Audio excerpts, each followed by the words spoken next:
Diana, have you practiced giving birth yet? Oh, God. Can you imagine how creepy that would be? I'm at home.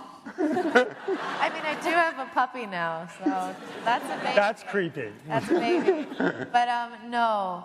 But what has been horrifying is people have been telling me these stories about what happens, and I now really question whether I want to have children. I have heard every horror story that is known to man about childbirth, and I don't know.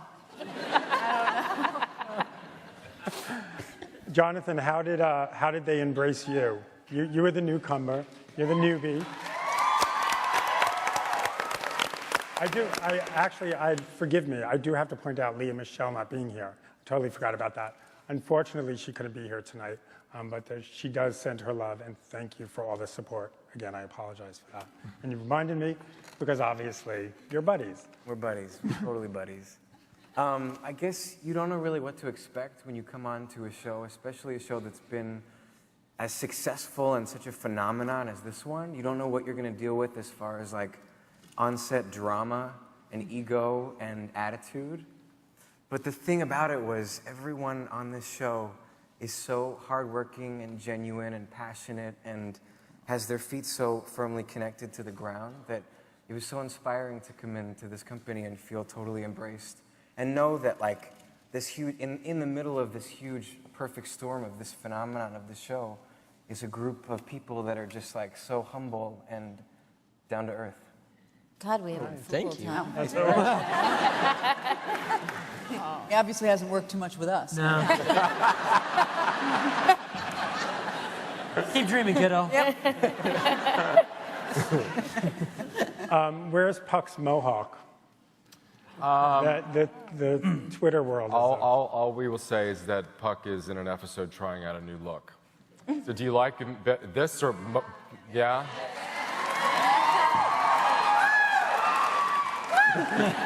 Because Mark has been begging us since the day we shot that pilot, I think, to let him, he auditioned with that Mohawk, which was his mistake. And we loved it and we kept it in, but it might come back. We're mixing it up there. Kurt's going to be getting a boyfriend. Yes. What kind of guy is Kurt looking for?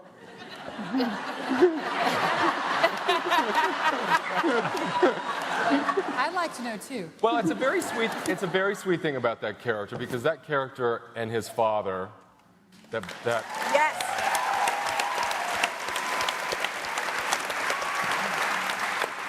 and Brad Falchuk just writes the hell out of those scenes, and it's based on my father and myself. And I was a very odd child, and then I was sort of out of the closet at 14 and proud and popular, and I grew up in Indiana. So it was not everyone's experience, but when I was growing up, and this is a real thing for me, when I was growing up, I mean, I had Paul Lynde and Charles Nelson Riley. That's it. Paul Lynde was the center square, right? Yes, he was. And those were the gay people that my parents knew. Those are the only gay people that my parents knew. And with the Kurt character, I think there's such an opportunity, and I think Chris in that character becomes so iconic because he's proud and he's popular and he struggles, but he has such dignity, and I've never really seen that on network television particularly. I'm not interested in seeing that kid be gay bashed. I'm not interested in seeing him being picked on. I'm interested in him winning and him being popular and him being a survivor and him being a role model to so many gay kids who watch that show who can see that character and say, I can be that.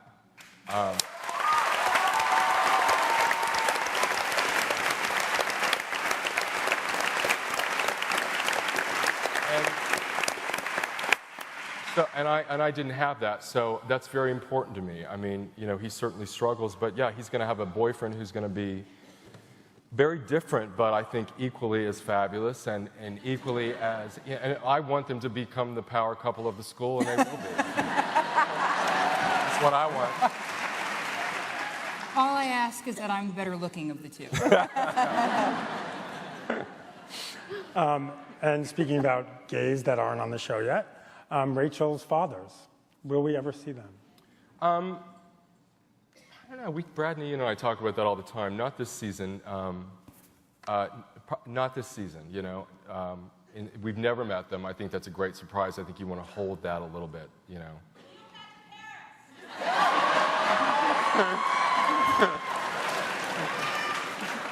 Well, he's on the show, but he's not Rachel's dad. We're filming it right now with Joss Whedon, who's so incredibly talented. And talk about him. Talk about Neil? Talk about Neil. Well, unfortunately, his first day of work was last Monday, right after the Oscars that he sang on, so he was like so tired. But he plays a high school rival of mine. He was 2 years older than me, and he got all the girls, got all the solos, and I hated him. And now he is a member of the school board, and he's going to try to bring Glee Club down. Like that hasn't happened a million times, huh? So again, I have to wave my flag like I am the captain of the ship, and I will fight whoever comes near me. But we sing 2 duets together. I can't say what one is an Aerosmith song. And the other is a Billy Joel song. It's gonna be fun. Jama, okay.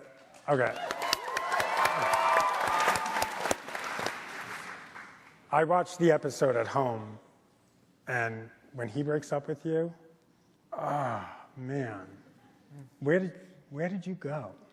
I mean, it was amazing. Maybe I broke up with him. Yeah, I heard girl power. No, I do think there was a little bit of her doing it as well. It wasn't him dumping her, I don't think, if that's what you were saying. But yeah, I don't know. I think she's being smart. She's a smart girl, and I don't know. I think that was really well written. I was really thankful for the way that was written, so that she wasn't doting on him the whole time. She was actually being smart and courageous in that too. Have you spoken to people with OCD and everything else, and germ-phobic and... I have. People come up to me that have issues and start telling me about their issues. They just don't shake your hand. They don't shake my hand, no. No, and people ask to take pictures with me and say, oh, can you pretend like you don't want to touch me in this picture? And it works because I really don't want to touch them, so it's fine. That's pretty brilliant. Yeah. That's really brilliant. Jesselyn, you get to be really evil.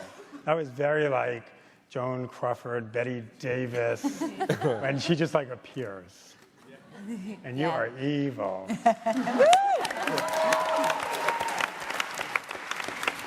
How much do you like being evil? As James says, it's very subjective. I